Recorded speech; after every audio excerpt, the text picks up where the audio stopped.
શ્રી કૃષ્ણ મિત્રો, આપનું હાર્દિક સ્વાગત છે ગ્રીમ ઓફ ગોડમાં.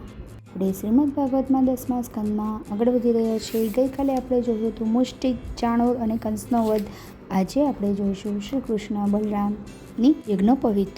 સુખદેવજી બોલ્યા, હે પરીક્ષિત. ત્યારબાદ બલરામ અને કૃષ્ણ માતા પિતાને કહેવા લાગ્યા, હે માતાજી, હે પિતાજી, અમને જન્મ આપવા છતાં તમને અમારા તરફથી કોઈ સુખ મળ્યું નથી. અમારી પણ એ કમનસીબી છે કે અમે જન્મદાતાના વહાલથી વંચિત રહ્યા. તમારી સેવા કરવાનો અમને મોકો પણ મળ્યો નહીં. જે માતા પિતા, ગુરુ વગેરેની સેવા નથી કરતો એ જીવતે જીવ મરેલા સમાન છે. હે પિતા, હે માતા, અમને બંનેને ક્ષમા કરો. ભગવાનની આ વાણી સાંભળી વાસુદેવ દેવકીના હૃદય સ્નેહથી ભરાઈ ગયા. બંનેને ગોદમાં ઉપાડી ગળે લગાવી દીધા. એમનું ગળું ભરાઈ આવ્યું અને એ કશું બોલી શક્યા નહીં. ત્યારબાદ કૃષ્ણ અને બલરામ ઉગ્રસેન પાસે ગયા અને બોલ્યા, મહારાજ, અમે તમારી પ્રજા છે. કહો, અમે તમારી શી સેવા કરીએ? જોકે યયાતિના શ્રાપથી યદુવંશી રાજા સિંહાસન ઉપર બેસી શકતો નથી, છતાં તમે મારી આજ્ઞાથી સિંહાસન ઉપર બિરાજો. તમને પાપ લાગશે નહીં. ત્યારબાદ કૃષ્ણ બલરામ નંદજી પાસે આવ્યા અને બોલ્યા, તમે ઘણા જ સ્નેહ અને લાડકોડથી અમારું પાલન પોષણ કર્યું. પરિવાર દ્વારા ત્યાગેલા શિશુઓનું પાલન પોષણ કરનારા જ ખરા માતા પિતા હોય છે. અમે તમારા જ પુત્રો છીએ. હવે તમે વ્રત જાઓ. અહીં બધાને સુખી કરી અમે તમને મળવા આવીશું. ત્યારબાદ વસુદેવે કૃષ્ણ બલદેવનો ઉપનયન સંસ્કાર કરાવ્યો. પોતાના પૂર્વ સંકલ્પ મુજબ ગૌદાન કર્યું. ત્યારબાદ કૃષ્ણ બલરામ ઉજ્જૈનીમાં ક્ષિપ્રા નદીના કાંઠે આવેલા સંદીપની ઋષિના આશ્રમમાં અધ્યયન કરવા જતા રહ્યા. અધ્યયન પૂર્ણ થતાં એમણે ગુરુ દક્ષિણા માંગવાનું કહ્યું. ત્યારે ગુરુએ પોતાના મૃત્યુ પામેલા પુત્રને લાવી આપવાની ગુરુ દક્ષિણા માંગી, જે સમુદ્રમાં ડૂબી મરી ગયો હતો. ગુરુની આજ્ઞાથી બંને ભાઈઓ સમુદ્ર તટ ઉપર પહોંચ્યા. વિધિવત પૂજા કર્યા બાદ કૃષ્ણ સમુદ્રને કહેવા લાગ્યા, અમારો ગુરુપુત્ર અમને પાછો આપી દો.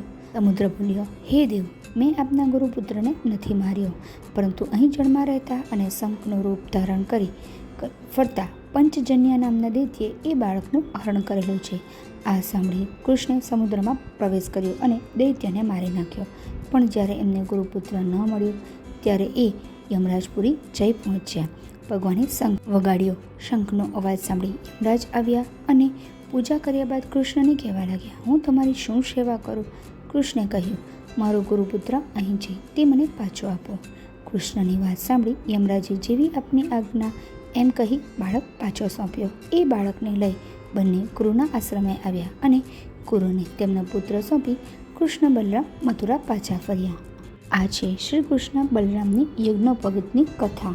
ભગવાન હોવા છતાં શ્રી કૃષ્ણ અને બલરામ પોતાના માતા પિતા સુદેવ, દેવકી, યશોદા અને નંદ બાબા પ્રત્યે તેનો આદર અને કૃતજ્ઞતા દર્શાવે છે. તેઓની સેવા ન કરવા બદલ તેઓ ક્ષમા માંગે છે, તેમના આશીર્વાદ લે છે. જે આપણને શીખવે છે કે માતા પિતા ગમે તેવા હોય, પરંતુ તેના પ્રત્યેનું આપણું કર્તવ્ય અને પ્રેમ સર્વોપરી છે. કૃષ્ણ અને બલરામ સંદીપની ગુરુ માટે અત્યંત આદરભાવ ધરાવે છે.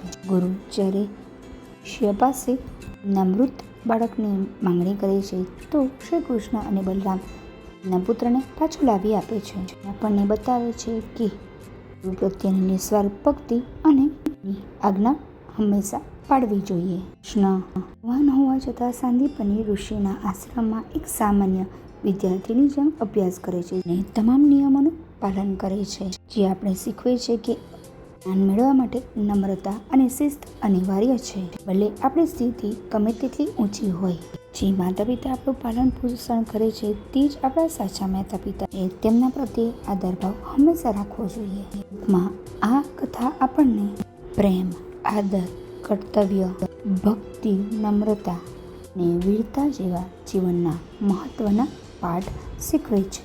જો આપને આ વિડીયો પસંદ આવ્યો હોય તો વિડીયોને લાઈક કરજો, શેર કરજો અને ચેનલને સબસ્ક્રાઈબ કરવાનું ભૂલતા નહીં. આપ એક પણ કથા સાંભળવાનું મિસ કરતા નહીં. રાધે રાધે.